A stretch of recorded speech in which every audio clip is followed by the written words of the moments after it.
നമ്മൾ ചെറിയൊരു യാത്രയിലാണ്. ഞാനിപ്പോൾ നിൽക്കുന്നത് നിലമ്പൂർ കഴിഞ്ഞിട്ട് ചുങ്കത്തറ എന്ന് പറയുന്ന സ്ഥലത്തിന് തൊട്ട് മുന്നിലാണ്.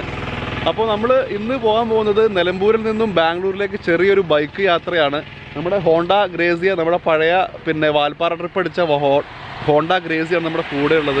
അപ്പോൾ ഈ ഒരു ദൂരം ഏകദേശം 300 കിലോമീറ്റർ ദൂരമുണ്ട്. അപ്പോൾ കുറച്ചുകൂടെ നേരത്തെ ഇറങ്ങായിരുന്നു, പക്ഷേ ലൈറ്റ് ഇല്ലാത്തത് കൊണ്ടും ഷൂട്ട് ചെയ്യാൻ ബുദ്ധിമുട്ടായതുകൊണ്ടാണ് ഞാൻ 6:30 കഴിഞ്ഞിട്ട് ഇറങ്ങിയത്. സമയം ഇപ്പോൾ ഏകദേശം 6:30 മണി കഴിഞ്ഞു.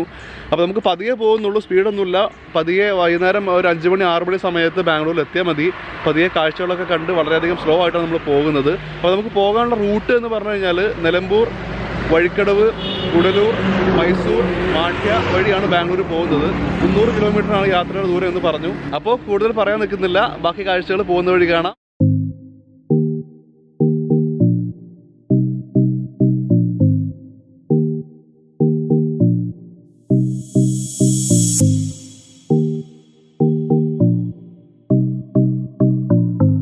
നമ്മളിപ്പോൾ വഴിക്കടവ് എന്ന് പറയുന്ന ഒരു സ്ഥലം കഴിഞ്ഞ് നാടുകാണി, ഗുഡലൂരിലേക്കുള്ള നാടുകാണി ചുരം ജസ്റ്റ് കയറി തുടങ്ങിയിട്ടുള്ളൂ. വഴിക്കടവ് എന്ന സ്ഥലമാണ് നമ്മുടെ ഈ ചുരം കയറുന്നതിന് മുന്നേ ഉള്ള ഏറ്റവും അവസാനത്തെ ടൗണ്. അപ്പോൾ നമ്മളിപ്പോൾ നിൽക്കുന്നത് ചുരത്തിൻ്റെ ജസ്റ്റ് സ്റ്റാർട്ടിംഗ് പോയിന്റിലാണ്. ഇതാണ് ഒന്നാമത്തെ വളവ്. പിന്നെ ഈ ഒരു നാടുകാണി ചുരത്തിനെ പറ്റി പറയാനാണെങ്കിൽ നമ്മൾ താമരശ്ശേരി ചുരം പോലെ അത്രയധികം എൻജോയ് ചെയ്ത് നമുക്ക് യാത്ര ചെയ്യാൻ പറ്റുന്ന, ഡ്രൈവ് ചെയ്യാൻ പറ്റുന്ന ഒരു ചുരമല്ല നമ്മുടെ ഈ നാടുകാണി ചുരം. കാരണം പെട്ടെന്നുള്ള തിരിവുകളും പിന്നെ വളവുകളും, പിന്നെ റോഡ് അത്ര നല്ല റോഡായിരുന്നില്ല. ഇപ്പോൾ കുറേ കൺസ്ട്രക്ഷൻ്റെ വർക്ക് നടന്നുകൊണ്ടിരിക്കുന്നുണ്ട്. പിന്നെ കഴിഞ്ഞ വർഷം പ്രളയത്തിൻ്റെ സമയത്ത് ഒരുപാട് പാറയൊക്കെ ഇടിഞ്ഞിട്ട് 2-3 മാസത്തോളം ഈ വഴി ബ്ലോക്കായിരുന്നു. ആ സമയത്തൊക്കെ നമ്മൾ ബാംഗ്ലൂർ പോയിരുന്നത് പിന്നെ അരീക്കോട് മുക്കം വഴി കോഴിക്കോട് വഴിയാണ് പോയിരുന്നത്. അപ്പോൾ ഇതാണ് നാടുകാണി ചുരത്തിൻ്റെ കാഴ്ചകൾ. ചെറിയ 2-3 വ്യൂ പോയിൻറ്റ്സ് ഒക്കെ ഉണ്ട്. പിന്നെ പോകുന്ന സമയത്ത് ഒരു ദർഗ കാണാനുണ്ട്. അപ്പോൾ എന്തായാലും ഈ ചുരം കടന്നു കഴിഞ്ഞാൽ പിന്നെ അടുത്തത് നാടുകാണി തമിഴ്നാടാണ്.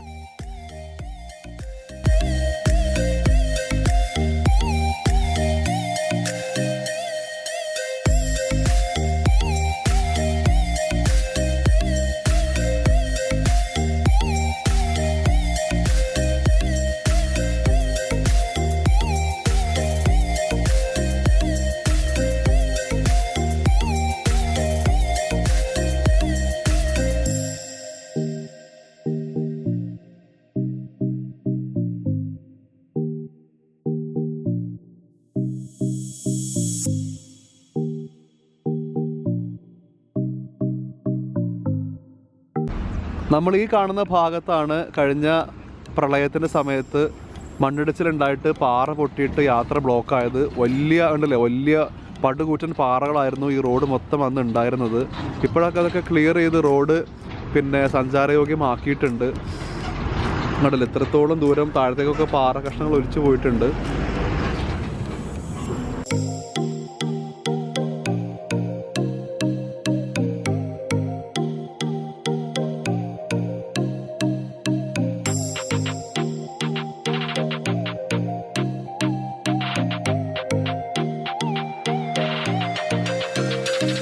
നമ്മളങ്ങനെ ചുരം കടന്ന് നാടുകാണി എന്ന് പറയുന്ന ഒരു സ്ഥലത്തെത്താനായി. 1 കിലോമീറ്ററോട് പോയി കഴിഞ്ഞാൽ നാടുകാണിയാണ്. മുന്നിൽ ചെറിയൊരു ചെക്ക് പോസ്റ്റ് വരാനുണ്ട്. അപ്പോൾ ചെറിയൊരു എന്തോ ഒരു എമൗണ്ട് പേ ചെയ്തിട്ട് വേണം മുന്നോട്ട് പോകാനായിട്ട്. അപ്പോൾ തണുപ്പ് മൂക്കടച്ചു തുടങ്ങിയിട്ടാ, തണുപ്പ് കൂടി ചെവിയൊക്കെ അടഞ്ഞു തുടങ്ങി. ചെറുതായിട്ട് നമ്മുടെ സൈഡുകളിലൊക്കെ പിന്നെ തേയിലത്തോട്ടങ്ങൾ കണ്ടു തുടങ്ങി. പിന്നെ റോഡിൻ്റെ കാര്യം പറയാനാണെങ്കിൽ ആദ്യം പറഞ്ഞ പോലെയല്ല, റോഡിൻ്റെ പണികൾ നല്ല സ്പീഡിൽ തന്നെയാണ് മുന്നോട്ട് പോകുന്നത്. കേരള ഭാഗത്തുള്ള ഓൾമോസ്റ്റ് എല്ലാ റോഡുകളും നല്ല സഞ്ചാരയോഗ്യമാണ്, നല്ല കിടിലൻ റോഡുകളാക്കി മാറ്റിയിട്ടുണ്ട്. പിന്നെ തമിഴ്നാടിൻ്റെ സൈഡിൽ വരുന്ന സമയത്ത് മാത്രമേ ചെറിയൊരു റോഡിൻ്റെ പ്രശ്നം വരുന്നുള്ളൂ. അതും വളരെ കുറച്ച് സ്ഥലങ്ങൾ മാത്രമേ ഉള്ളൂ. ബാക്കിയുള്ള സ്ഥലങ്ങളിലൊന്നും യാതൊരു ഇഷ്യൂസും നമുക്ക് ചുരത്തിൽ ഫേസ് ചെയ്തില്ല. ഇതാണ് നാടുകാണി അങ്ങാടി. നേരെ നമ്മൾ ആ ദൂരം ആ വഴി പോയി കഴിഞ്ഞാലാണ് നമുക്ക് കോഴിക്കോടിലേക്ക് പോകാൻ പറ്റുക. പന്തല്ലൂർ വഴിയാണ് കോഴിക്കോടേക്ക് പോകേണ്ടത്. നമ്മൾ ആ കാണുന്ന ഇടതുവശത്തുള്ള റോഡിലൂടെ നമ്മൾ വന്നത്. ഇവിടുന്ന് വലത്തോട്ട് തിരിഞ്ഞാൽ നേരെ ഗുഡലൂർ ഊട്ടി റോഡാണ്.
നമ്മൾ ഏകദേശം ഗുഡലൂർ എത്താനായി. ഇവിടെ ഗുഡലൂർ എത്തുന്നതിന് കുറച്ച് മുന്നായിട്ട് ചെമ്പാല എന്ന് പറയുന്ന ഒരു ചെറിയ ഒരു ടീ ഫാക്ടറിയുടെ ഒരു സ്റ്റാളുണ്ട്. നമ്മൾ ഈ വഴി പോകുന്ന സമയത്തൊക്കെ ഇവിടെ നിന്നാണ് അത്യാവശ്യം ചായപ്പൊടികളൊക്കെ മേടിക്കാറ്. 2-3 ഫ്ലേവറുകളിൽ ചായപ്പൊടി കിട്ടാനുണ്ട്. ഇവിടെ സൈഡിലായിട്ട് ഹോട്ടലും അവൈലബിൾ ആണ്. അപ്പോൾ നമ്മൾ സാധാരണ ഇങ്ങനെ കാണുന്ന ടീ ഫാക്ടറിയിൽ നിന്ന് മേടിക്കുന്ന ചായയേക്കാൾ കുറച്ചുകൂടെ ഗുണനിലവാരമുള്ള ചായപ്പൊടിയായിട്ടാണ് ഈ ചെമ്പാല ടീ എനിക്ക് തോന്നിയത്. വിലയും കുറച്ച് കുറവാണ്. സാധാരണ മാർക്കറ്റിൽ കിട്ടുന്നതിനേക്കാളും വില കുറച്ച് കുറവാണ്. അപ്പോൾ ഇതാണ് ചെമ്പാല ടീയുടെ സ്റ്റോളും ഉള്ളിൽ അവരുടെ ഫാക്ടറി ഉണ്ട്. അങ്ങനെ നമ്മൾ ഗുഡലൂർ ടൗൺ എത്തി. ഗുഡലൂർ ടൗണിൻ്റെ പ്രത്യേകത എന്താണെന്ന് വെച്ച് കഴിഞ്ഞാൽ തമിഴന്മാരുടെ അത്ര തന്നെ ഏകദേശം മലയാളികളുള്ള ഏരിയ ആണ്. ഇവിടുന്ന് വലത്തോട്ട് പോയി കഴിഞ്ഞാലാണ് ഊട്ടി. ഇവിടുന്ന് കറക്റ്റ് 50 കിലോമീറ്റർ ഉള്ളൂ. ഇടത്തോട്ട് പോയി കഴിഞ്ഞാലാണ് നമുക്ക് മൈസൂരിലേക്ക് പോകേണ്ടത്. അപ്പോൾ എന്തായാലും കുറച്ച് ഭക്ഷണം കഴിക്കാനുണ്ട്. ഭക്ഷണം കഴിച്ചിട്ടാണ് ബാക്കി യാത്ര തുടരുന്നത്. സമയം രാവിലെ ഏകദേശം 8:30 മണി ആയിട്ടുള്ളൂ. നമ്മൾ വളരെ പതുക്കെയാണ് പോകുന്നത്. നമ്മൾ ആകെ 50 കിലോമീറ്ററെ കവർ ചെയ്തിട്ടുള്ളൂ. ഇനിയും 250 കിലോമീറ്റർ കവർ ചെയ്യാനുണ്ട്. അപ്പോൾ ഭക്ഷണം കഴിക്കാൻ വേണ്ടിയിട്ട് ഇവിടെ ഒരു ഇന്ത്യൻ കോഫി ഹൗസ് എന്ന് പറയുന്ന ഒരു വെജിറ്റേറിയൻ കടയിലാണ് കയറിയിരിക്കുന്നത്. ഗുഡലൂറങ്ങാടി അല്ലെങ്കിൽ ഗുഡലൂർ ടൗൺ ഏകദേശം ഉണർന്ന് തുടങ്ങുന്നേ ഉള്ളൂ. പല കടയും ക്ലോസ് ആണ്. അപ്പോൾ എന്തായാലും ഭക്ഷണം കഴിഞ്ഞിട്ടാണ് ബാക്കി യാത്ര തുടരുന്നത് കേട്ടോ.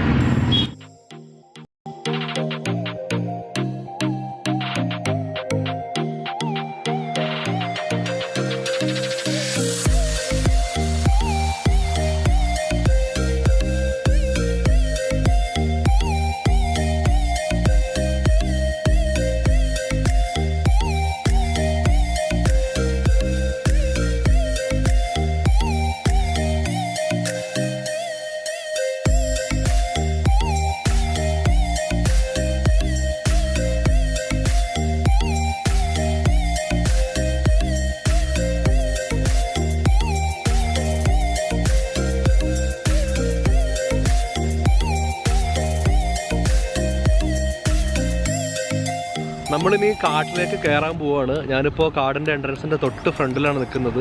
ഏകദേശം ഒരു 1.5 മണിക്കൂർ നമുക്കിനി കാട്ടിലൂടെയാണ് യാത്ര ചെയ്യാനുള്ളത്. അപ്പോൾ ഈ കാട്ടിലൂടെ പോകുന്ന സമയത്ത് നിങ്ങൾക്ക് എല്ലാവർക്കും അറിയാമായിരിക്കും, എന്നാലും ഞാൻ ഒരിക്കൽ കൂടെ പറയാം. രാവിലെ 6 മണി മുതൽ രാത്രി 8:30 മണി വരെയാണ് ഈ കാട് ഇപ്പോൾ ഓപ്പൺ ആയിരിക്കുന്നത്, ഈ റോഡ് ഇപ്പോൾ ഓപ്പൺ ആയിരിക്കുന്നത്. അതിനുശേഷം പ്രത്യേക പെർമിഷനുള്ള ബസ്സുകളും ബാക്കി കുറച്ച് വാഹനങ്ങളും മാത്രമേ ഇതിൽ കടത്തി വിടുന്നുള്ളൂ. ഈ വഴി പോകുന്ന സമയത്ത് ഒരിക്കലും കാട്ടിനിടയ്ക്ക് നിർത്താനോ ഫോട്ടോ എടുക്കാനോ പിക്നിക്ക് ചെയ്യാനോ ഈ വഴി കാണുന്ന വന്യമൃഗങ്ങൾക്ക് ഭക്ഷണം കൊടുക്കാനോ പാടില്ല. ഫോറസ്റ്റുകാർ കണ്ടു കഴിഞ്ഞാൽ നല്ല ഫൈൻ അടിക്കും. പിന്നെ ഈ വഴി പോകുന്ന സമയത്ത് 2 കാട് കഴിഞ്ഞാണ് നമ്മൾ പോകുന്നത്. ഒന്ന് തമിഴ്നാട്ടിലെ മുതുമലൈ റിസർവ് ഫോറസ്റ്റും ബന്ദിപ്പൂർ ടൈഗർ ഫോറസ്റ്റും കടന്നിട്ടാണ് നമ്മൾ പോകുന്നത്. ഒരുപാട് നല്ല കാഴ്ചകൾ ഇരിക്കുന്ന കാടാണ്. പിന്നെ പോകുന്ന സമയത്ത് നമുക്ക് ഭാഗ്യമുണ്ടെങ്കിൽ എന്തെങ്കിലും വന്യമൃഗങ്ങളൊക്കെ കാണാൻ പറ്റും. പുള്ളിമാനെ സാധാരണ സ്ഥിരമായിട്ട് കാണാറുണ്ട്. ബാക്കിയൊക്കെ വളരെ റെയറായിട്ടാണ്. നമ്മുടെ ഭാഗ്യം പോലെ ഇരിക്കും, ഉറപ്പ് പറയാൻ പറ്റില്ല. അപ്പോൾ നമുക്ക് കാട് ക്രോസ് ചെയ്യാം, ബാക്കി കാഴ്ചകൾ കാണാം.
ഞാനിപ്പോൾ കാട്ടിലൂടെ ഏകദേശം 10 കിലോമീറ്റർ സഞ്ചരിച്ചിട്ട് തെപ്പേക്കാട്, മുതുമലയിലുള്ള തെപ്പേക്കാട് എന്ന് പറയുന്ന ഒരു സ്ഥലത്തെത്തി. ഇവിടുത്തെ ഒരു പ്രത്യേകത എന്താണെന്ന് വെച്ച് കഴിഞ്ഞാൽ ഇവിടെ മസനഗുഡി എന്ന് പറയുന്ന ഒരു സ്ഥലത്തിലൂടെ ഊട്ടിയിലേക്ക് പോകാനുള്ളൊരു വഴിയുണ്ട്. ഇവിടുന്ന് ഏകദേശം 38 കിലോമീറ്ററാണ് ഊട്ടിയിലേക്ക് വരുന്ന ദൂരം. ആ ഒരു വഴിയുടെ പ്രത്യേകത എന്താണെന്ന് വെച്ച് കഴിഞ്ഞാൽ ഏകദേശം 36 ഹെയർപിൻ വളവുകൾ താണ്ടിയിട്ട് വളരെയധികം നല്ലൊരു വഴിയിലൂടെയാണ് നമ്മൾ ഊട്ടിയിലേക്ക് പോകേണ്ടത്. അപ്പോൾ ഊട്ടിയിലേക്ക് പോകുന്ന ആൾക്കാർ സാധാരണ ഗുഡലൂർ ചുരം കഴിഞ്ഞ് ഊട്ടിയിലേക്ക് പോകുന്ന വഴി മാറ്റി കാട്ടിലൂടെയുള്ള ഈ വഴി വന്ന് മസനഗുഡി വഴി പോയി കഴിഞ്ഞാൽ അത് വേറൊരു ഡിഫറെൻറ്റ് എക്സ്പീരിയൻസ് ആയിരിക്കും. ഇവിടുന്ന് അങ്ങോട്ട് മാത്രമേ അധികം വണ്ടികൾ പോകാറുള്ളൂ. അവിടെ നിന്ന് ഇങ്ങോട്ട് വണ്ടി വരുന്നത് കുറവാണ്. കാരണം ഹെയർ പിൻ വളവുകളായതുകൊണ്ട് നല്ല പരിചയമുള്ള ഡ്രൈവേഴ്സ് അല്ലെങ്കിൽ കുറച്ച് ബുദ്ധിമുട്ടായിരിക്കും. അപ്പോൾ ഇവിടുന്ന് അങ്ങോട്ട് മാത്രം പോകാൻ ശ്രമിക്കുക. അപ്പോൾ ഇവിടെ കുറച്ച് ജനവാസമുള്ള ഏരിയ ആണ്. ഇവിടെ ഫോറസ്റ്റ് റേഞ്ച് ഓഫീസ് ഉണ്ട്, കടകളുണ്ട്, ഒരു സോലിയർ ഷോപ്പ് ഉണ്ട്, ബസ് സ്റ്റോപ്പ് ഉണ്ട്. അപ്പോൾ കുറച്ചൊരു ജനവാസമുള്ള ഏരിയ ആണ് ഈ മുതുമല എന്ന് പറഞ്ഞു കഴിഞ്ഞാൽ. അപ്പോൾ കുറച്ചുകൂടെ പോയി കഴിഞ്ഞാൽ നമുക്ക് മുതുമല ടൈഗർ റിസർവ് ഫോറസ്റ്റ് കാണാൻ പറ്റും.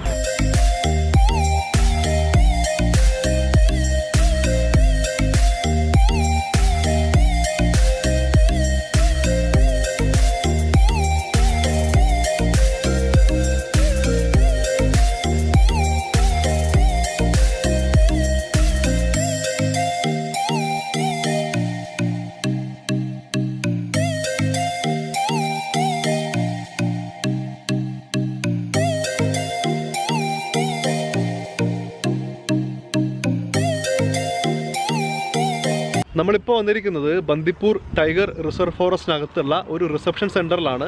അതായത് ഇവിടെ ഒരുപാട് കോട്ടേജുകൾ അവൈലബിൾ ആണ്. ഇവിടെ കാട്ടിനുള്ളിൽ താമസിക്കാനുള്ള 1800 രൂപ മുതൽ സ്റ്റാർട്ട് ചെയ്യുന്ന കോട്ടേജുകൾ ഒരുപാട് അവൈലബിൾ ആണ്. അത് ബന്ദിപ്പൂർ ടൈഗർ റിസർവ് .in എന്ന് പറയുന്ന ഒരു സൈറ്റിൽ കയറി കഴിഞ്ഞാൽ ഓൺലൈനായിട്ട് ബുക്ക് ചെയ്യണം. അങ്ങനെ ബുക്ക് ചെയ്ത ആൾക്കാർക്ക് ഇവിടെ വന്നു കഴിഞ്ഞാൽ അവരുടെ വാഹനം പാർക്ക് ചെയ്യാനുള്ള സൗകര്യവും ബാക്കിയുള്ള റിസപ്ഷൻ സൗകര്യമൊക്കെയാണ് ഇവിടെ ഒരുക്കിയിരിക്കുന്നത്. അപ്പോൾ ഇതിൻ്റെ ചുറ്റും കാണുന്ന ഒരുപാട് കോട്ടേജുകൾ അവൈലബിൾ ആണ്. പക്ഷേ ഇവിടെ ബുക്കിംഗ് ഇല്ല, ഓൺലൈൻ മാത്രമേ ബുക്കിംഗ് ഉള്ളൂ. ഇവിടെ പാർക്കിംഗ് ഉള്ള ഏരിയ അല്ല. അപ്പോൾ വണ്ടി ഇവിടെ നമുക്ക് സാധാരണ രീതിയിൽ പാർക്ക് ചെയ്യാൻ പറ്റില്ല. ഇവിടെ താമസിക്കുന്ന ആൾക്കാർക്ക് മാത്രമേ പാർക്കിംഗ് സൗകര്യമുള്ളൂ. പിന്നെ വേറെ കുറച്ച് ആക്ടിവിറ്റീസ് ഒക്കെ നടക്കുന്നുണ്ട്. ഒരു മൂവി ഹാൾ ഉണ്ട്, ബാക്കി എന്താ ഒരു മ്യൂസിയം പോലെ സംഭവം ഉണ്ട്. പിന്നെ ബാക്കിയുള്ള സഫാരിയുടെ പരിപാടികളായിട്ടുള്ള ജീപ്പ് സഫാരി, ബസ് സഫാരി ഒക്കെ കുറച്ച് മുന്നിൽ ഇവിടെ നിന്നും ഏകദേശം ഒരു 7 കിലോമീറ്റർ മാറിയാണ് അതിൻ്റെ ബുക്കിംഗ് ഒക്കെ പിന്നെ അവർ മാറ്റിയിരിക്കുന്നത്. അപ്പോൾ ഇതാണ് ഇവിടുത്തെ KFD, അതായത് കർണാടക ഫോറസ്റ്റ് ഡിപ്പാർട്ട്മെൻറ്റിൻ്റെ കീഴിലുള്ള റിസപ്ഷൻ സെൻറ്റർ കേട്ടോ.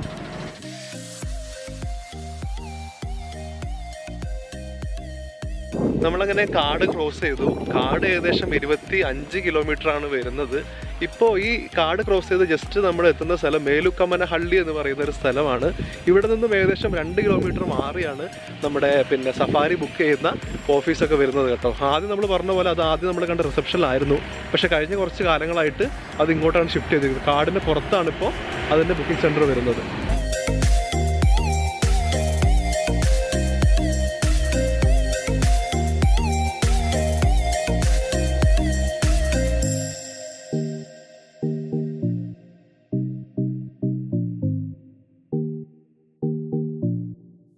അപ്പോൾ നമ്മളിപ്പോൾ വന്നിരിക്കുന്നത് ഇവിടുത്തെ ജീപ്പിൻ്റെയും ബസ് സഫാരിയുടെയും സഫാരി ക്യാമ്പസിലാണ്. എൻ്റെ പുറകിൽ കാണുന്നതാണ് ഇവിടുത്തെ ടിക്കറ്റ് ബുക്കിംഗ് കൗണ്ടർ. അപ്പോൾ ഇവിടെ ഓരോ സമയങ്ങളുണ്ട്. ജിപ്സി ജീപ്പിന് വേറെ, ബസ്സിന് വേറെ, സാധാരണ ജീപ്പിന് വേറെ, അങ്ങനെ സമയങ്ങളുണ്ട്. അപ്പോൾ അതിൻ്റെ വിശദമായ സമയക്രമങ്ങളും അതിൻ്റെ റേറ്റ് കാര്യങ്ങളൊക്കെ സൈഡിൽ ഞാൻ കൊടുക്കുന്നുണ്ട്.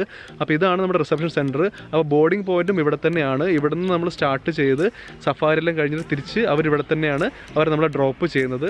അപ്പോൾ നിങ്ങൾക്ക് നേരിട്ട് വന്നിട്ടും ബുക്ക് ചെയ്യാം, അല്ലെങ്കിൽ നേരത്തെ പറഞ്ഞ പോലെ ബന്ദിപ്പൂർ ടൈഗർ റിസർവ് .in എന്ന് പറയുന്ന സൈറ്റിൽ കയറി കഴിഞ്ഞാലും ഈ പറയുന്ന എല്ലാ ബുക്കിംഗ്സും നിങ്ങൾക്ക് ഓൺലൈനായിട്ട് ചെയ്യാവുന്നതാണ്.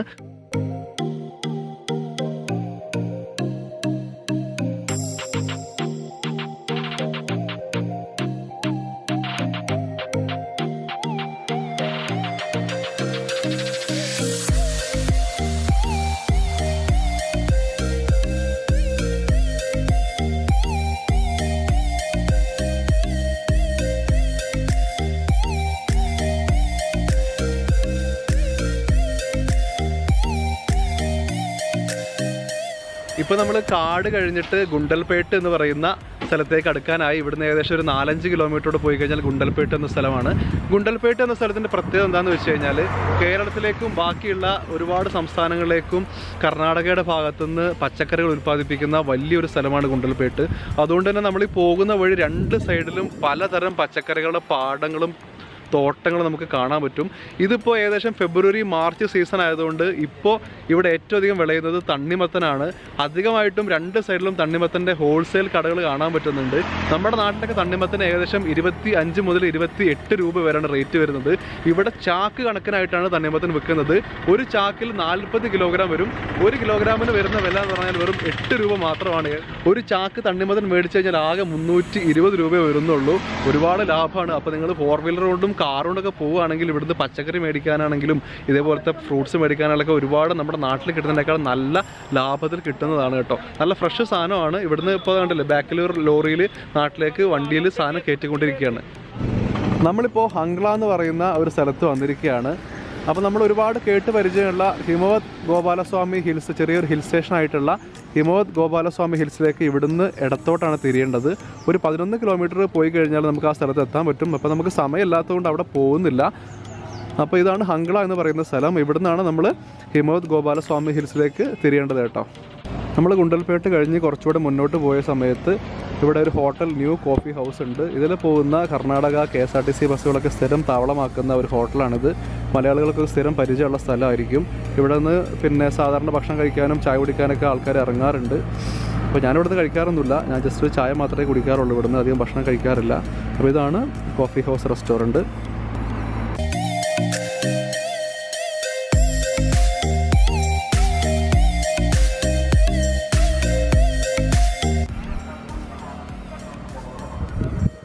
കുറച്ചുകൂടെ മുന്നോട്ട് വന്ന സമയത്ത് എൽസിക്കര എന്ന് പറയുന്ന ഒരു സ്ഥലത്തെത്തി. നഞ്ചൻകോട് എത്തിയിട്ടില്ല. നഞ്ചൻകോട് ഇവിടുന്ന് ഇനിയും ഒരു 13 കിലോമീറ്റർ ഉണ്ടെന്നാണ് പറയുന്നത്. അപ്പോൾ 11 മണി കഴിഞ്ഞു, ഏകദേശം ചൂട് സ്റ്റാർട്ട് ചെയ്ത് തുടങ്ങി. അപ്പോൾ ഒരു ചായ കുടിക്കാൻ വേണ്ടിയിട്ട് ഇവിടെ ഒരു മലയാളി റെസ്റ്റോറൻറ്റ് ഉണ്ട്, ന്യൂ മലബാർ ഹോട്ടൽ എന്നാണ് പേര്. അവിടെ കയറിയിട്ട് ഒരു ചായ കുടിച്ചു. അപ്പോൾ വാഹനങ്ങളൊക്കെ നല്ല ചീറി പാഞ്ഞ് പോവാണ് കേട്ടോ. കാരണം നാഷണൽ ഹൈവേ ആയതുകൊണ്ട് തന്നെ മിനിമം 80-100 ആ ഒരു സ്പീഡിലാണ് എല്ലാ വാഹനങ്ങളും പോകുന്നത്. അപ്പോൾ ബൈക്ക് പോലുള്ള ചെറിയ വാഹനങ്ങൾ സൈഡിലൂടെ ഒതുക്കിയാണ് പോകുന്നത്. കാരണം വലിയ വാഹനങ്ങൾ പോകുന്ന സമയത്ത് ആ ഒരു എയറിൻ്റെ പ്രഷർ കൊണ്ടുണ്ടല്ലോ ശരിക്കും വണ്ടി വൈബ്രേറ്റ് ചെയ്ത് പോകുന്നുണ്ട്, ശരിക്കും വണ്ടി ഇളകി പോകുന്നുണ്ട്. അമ്മാതിരി സ്പീഡിലാണ് ഓരോ വാഹനം പോകുന്നത്. അപ്പോൾ ഇനിയും നമുക്ക് ഏകദേശം 100-180 കിലോമീറ്റർ യാത്ര ചെയ്യാണ്ട് വൈകുന്നേരം ആകുമ്പോഴത്തേക്ക് പതിയെ എത്തിയാൽ മതി എന്നാണ്. അപ്പോൾ അധികം സ്പീഡിലൊന്നും പോകുന്നില്ല, പതിയെ പോകുന്നുള്ളൂ കേട്ടോ.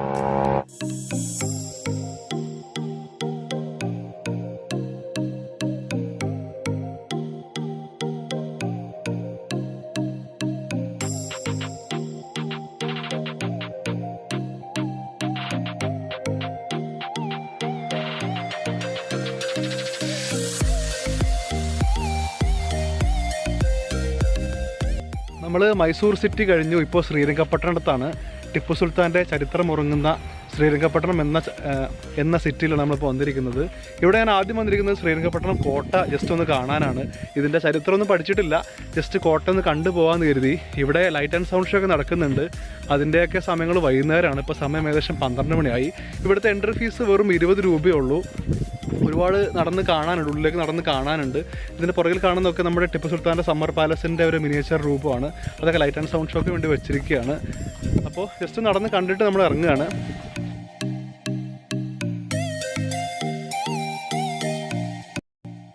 സാധാരണ രീതിയിൽ ടിപ്പു സുൽത്താൻ്റെ കോട്ടകൾക്ക് ചുറ്റും കാണുന്ന രീതിയിലുള്ള വലിയ കിടങ്ങ് നമുക്ക് ഇവിടെയും കാണാൻ പറ്റുന്നുണ്ട്.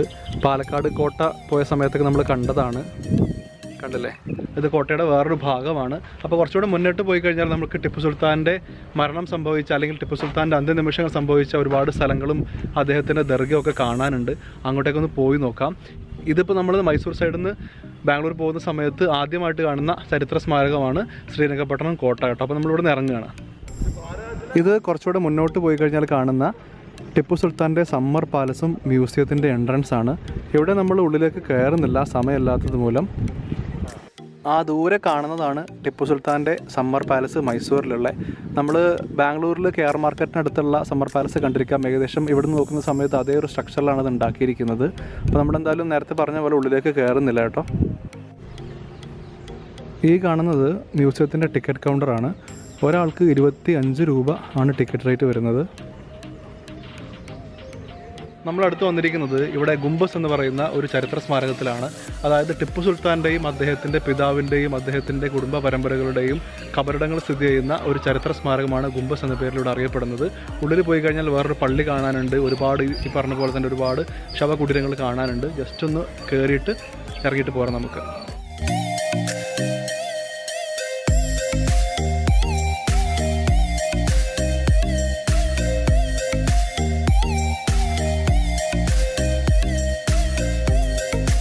നേരത്തെ പറഞ്ഞ പോലെ ഇവിടെ പ്രധാനമായിട്ട് കാണാനുള്ളത് ടിപ്പു സുൽത്താൻ്റെയും അദ്ദേഹത്തിൻ്റെ മാതാവിൻ്റെയും പിതാവിൻ്റെയും പിന്നെ ശവകുടീരങ്ങളാണ് ഈ കാണുന്ന വലിയ ഗുംബസ് എന്ന് പറയുന്ന ആ ഒരു ചരിത്ര നിർമ്മിതിക്കുള്ളിൽ അവർ വെച്ചിട്ടുള്ളത്.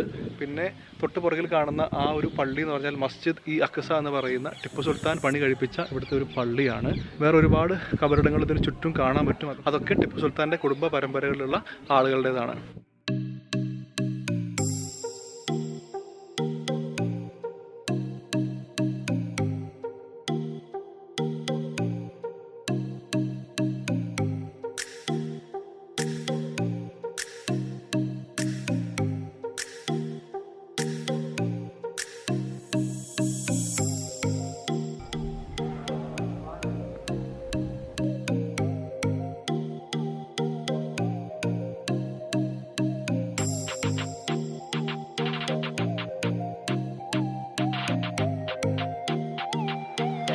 ശരിക്കും ഇത്രയും വലിയൊരു ചരിത്ര സ്മാരകത്തിൽ വന്നിട്ട് അതിൻ്റെ ചരിത്രം പറയാതെ പോകുന്നത് വളരെ മോശമാണ്. പക്ഷേ ഇതിനെപ്പറ്റി ഞാൻ യാതൊന്നും നേരത്തെ പറഞ്ഞ പോലെ പ്രിപ്പയർ ചെയ്യാത്തത് കൊണ്ട് നമ്മൾ ഇവിടെ നിന്ന് ഇറങ്ങുകയാണ്. ഒരുപാട് ചരിത്രം പറയാനുള്ളതാണ്. ശരിക്കും നന്നായിട്ട് പ്രിപ്പയർ ചെയ്ത് വന്ന് അവതരിപ്പിക്കേണ്ട സംഭവമായതുകൊണ്ട് ഞാനതിനെ വീണ്ടും മുനിയുന്നില്ല. അപ്പോൾ ഇനി നമുക്ക് ഒരു ടിപ്പു സുൽത്താൻ്റെ അന്ത്യനിമിഷം അല്ലെങ്കിൽ ടിപ്പു സുൽത്താൻ മരിച്ച ഒരു സ്ഥലം കൂടെ കുറച്ചപ്പുറത്ത് കാണാനുണ്ട്. അതും കൂടെ കണ്ടിട്ട് നമുക്ക് ശ്രീരംഗപട്ടണത്തിൽ നിന്ന് ഇവിടെ പറയാം.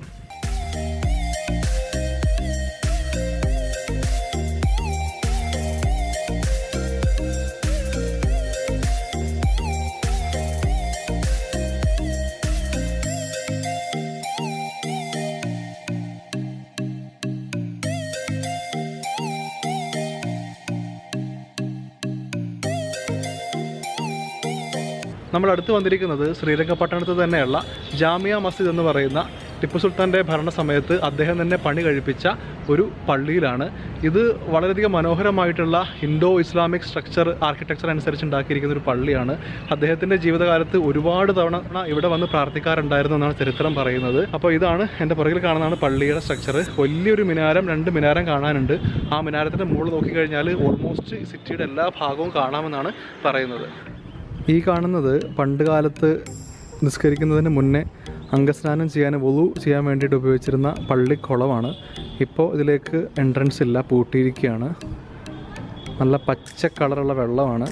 പിന്നെ ഈ കാണുന്ന പള്ളിക്കുളത്തിൽ നിന്നും കാവേരി നദിയിലേക്ക് പണ്ട് കാലത്ത് ഒരു തുരങ്കം ഉണ്ടായിരുന്നു എന്നൊക്കെയാണ് പറയപ്പെടുന്നത് കേട്ടോ. ഇപ്പോൾ അത് കാണാനൊന്നുമില്ല, ചിലപ്പോൾ അടിയിലായിരിക്കാം. കാവേരി നദിയിലേക്ക് ഒരു തുരങ്കം ഈ പള്ളിക്കുളത്തിൽ നിന്നും.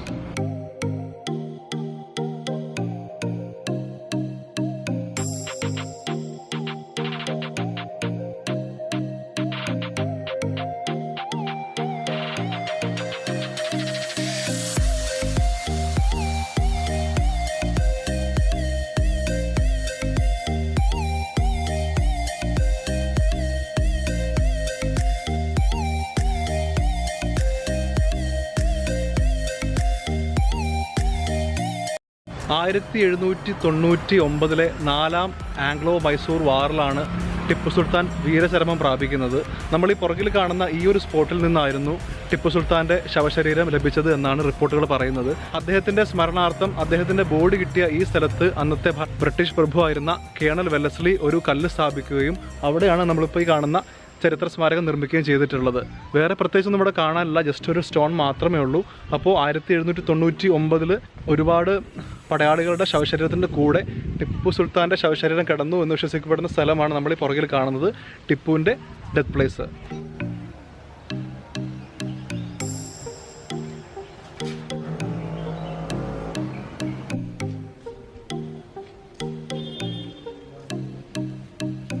നമ്മളിപ്പോൾ അടുത്ത് വന്നിരിക്കുന്നത് ടിപ്പു സുൽത്താൻ്റെ ഡെത്ത് പ്ലേസിനോട് തൊട്ടടുത്ത് തന്നെയുള്ള വാട്ടർ ഗേറ്റ് എന്ന് പറയുന്ന ഒരു സ്ഥലത്താണ്. അതായത് 4ാമത്തെ ആംഗ്ലോ മൈസൂർ വാർ 1799 4ാമത്തെ ആംഗ്ലോ മൈസൂർ വാറിൻ്റെ സമയത്ത് ആദ്യമായിട്ട് ശ്രീരംഗപട്ടണം കോട്ടയ്ക്കകത്തേക്ക് ബ്രിട്ടീഷ് ആർമി ഇടിച്ചു കയറി എന്ന് വിശ്വസിക്കപ്പെടുന്ന, അല്ലെങ്കിൽ ടിപ്പു സുൽത്താൻ്റെ മരണത്തിന് കാരണമായി എന്ന് കരുതുന്ന 4ാമത്തെ ആംഗ്ലോ മൈസൂർ വാറിൽ നമ്മുടെ ബ്രിട്ടീഷ് ആർമി ഉള്ളിലേക്ക് കയറി വന്ന ഒരു തുരങ്കവും ആ പാതയുമാണ് ഈ കാണുന്നത്.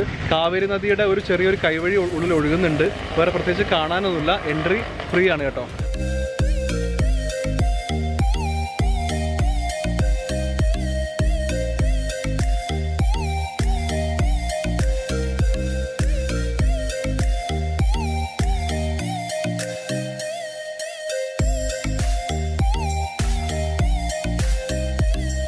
അങ്ങനെ ഒരുപാട് യാത്രയ്ക്ക് ശേഷം വൈകുന്നേരം നമ്മൾ ഏകദേശം 5 മണിയായപ്പോഴാണ് ബാംഗ്ലൂർ എത്തിയത്. ഒരുപാട് ക്ഷീണിച്ചു. ശരിക്കും മൈസൂർ കഴിഞ്ഞിട്ടൊന്നും ഷൂട്ട് ചെയ്യാൻ പറ്റിയിട്ടില്ല. അപ്പോൾ പെട്ടെന്നുണ്ടാക്കിയ തട്ടിക്കൂട്ട് വീഡിയോ ആയിരുന്നു. അപ്പോൾ എല്ലാവർക്കും ഇഷ്ടപ്പെട്ടു എന്ന് തന്നെ കരുതുന്നു. അപ്പോൾ അടുത്തൊരു കലക്കൻ വീഡിയോയിൽ കാണുന്നവർക്കും എല്ലാവർക്കും ബൈ. നമ്മുടെ ഗ്രേസിക്കുട്ടിയെ സൈഡിൽ പാർക്ക് ചെയ്തിട്ടുണ്ട് കണ്ടല്ലേ. അപ്പോൾ അടുത്ത വീഡിയോയിൽ കാണാം. ബൈ.